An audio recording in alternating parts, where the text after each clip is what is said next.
So if you followed my channel or videos for any amount of time, then you know two teams I've spoken highly of are the Phoenix Suns and Los Angeles Lakers.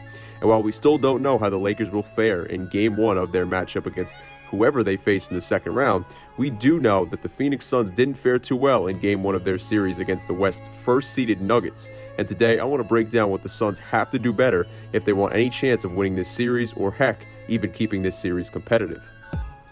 Also, if you guys enjoyed the video, then make sure to give it a like as it helps out a lot. And if you enjoy the NBA, then make sure to hit that subscribe button and notification bell. So last night, the Denver Nuggets got a huge 125-107 victory over the Phoenix Suns in Game 1 of their second round series between the two teams. The Nuggets came out aggressive early, and the first quarter was pretty competitive, but it felt like just a few minutes into the second quarter that Denver was truly going to run away with this game.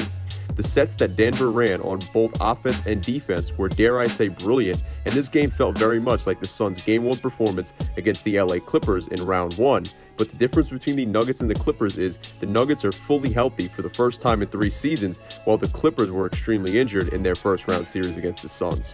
So with that said, the Suns need to make changes going forward if they want to win this series, or heck, even knock off a couple games. And we're going to go over what they need to fix and change right now.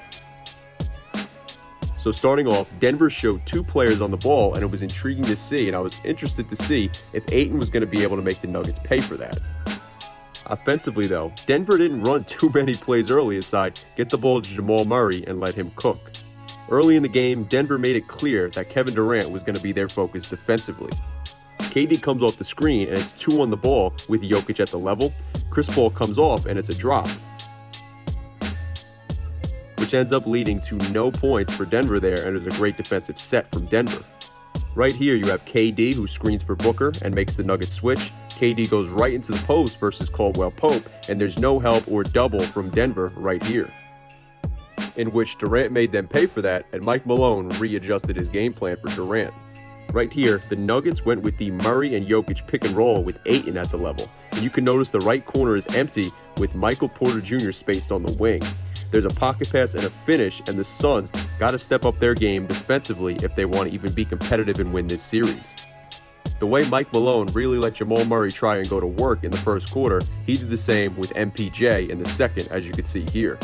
Right here, the Nuggets had a great group as they had Green and Gordon in with the bench lineup.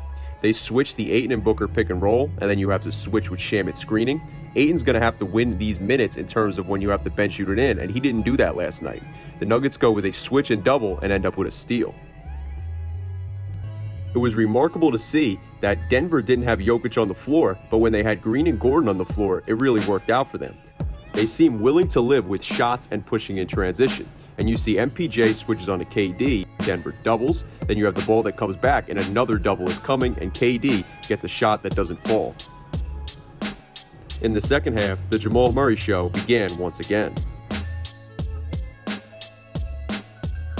Phoenix has to do a better job of this here, as they gave up great shots to Murray and beautiful pocket passes from Murray to Jokic. Down by 16 points, the Suns decide to go in an empty corner pick and roll, and you have Ayton who screens for Paul. You have Denver that's in a drop defensively, and then it's a drive and a kick to KD, and he hits this. Phoenix, simply put, couldn't make Denver pay for their defense. Denver was working and mixing things around defensively, and it was fun to watch just from a basketball fan perspective. It seemed like Phoenix wanted to keep Murray in the side pick and roll and make other players beat them, and if Gordon is going to keep up plays and drives like this, then Phoenix is definitely going to have a problem. Denver's movement in the half-court offense really presents a unique challenge for the Suns, and it'll be interesting to see if they can counter in the games going forward. You have Jokic who gets it, there's a flare for Murray, and then he hits the three-pointer. You had yet another drop from Denver versus Chris Paul, and he just simply couldn't make them pay. Phoenix still needs to get the drive and kick going, but Denver being able to force them to get there feels like it's going to be an important thing in this series going forward. Last night's Game 1 leading scorer Jamal Murray just felt like he kept taking the breath and the air out of Phoenix's defense, as you can see here. The game, it kind of felt like it was already a wrap by this point, but I want to mix in this one play and talk about this before we end the video. Outside of the drop that Denver defensively was throwing at Phoenix, another thing Denver was mixing in was the switch and double. The Suns tried to matchup punt and get MPJ on Booker, but the Nuggets doubled, and the big thing that happened last night was that if Denver can get Phoenix close to the mud, they're going to punish them on the other end.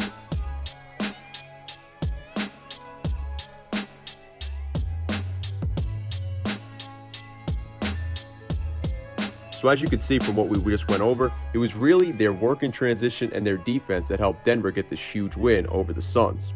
And honestly, it did feel like the Suns were surprised by the Nuggets coming out like this, and while Kevin Durant said that wasn't the case in the post-game interview last night, I just think Phoenix felt that they could kind of coast their way to a nice dub over a team that they view as inferior. As shown, the Suns need to come out prepared in Game 2, as well as the rest of the series, or else we could see Denver put themselves in the driver's seat to win the 2023 NBA championship if they aren't already in that seat already. The thing Denver does have over Phoenix is that the depth of the Nuggets is much better than the depth of the Suns, and if the Suns starters can't get into a rhythm or groove and fight off the Nuggets defense, while also getting better effort and play calling on both ends as well, then the Suns could have problems on their hands and find themselves watching the 2023 NBA Finals rather than playing in it themselves. Anyway, I want to know what you guys think about this Suns team, this Nuggets versus Suns second round series, or anything we talked about or having to do with either team down below in the comment section. So let me know your thoughts down below. If you liked the video though, then please give it a like as it helps out a lot. And if you like the NBA, then make sure to hit that subscribe button and notification bell. That way you stay up to date with all the future content on my channel. Anyway, thank you guys so much for watching. I'm SCJ and I am out. Peace.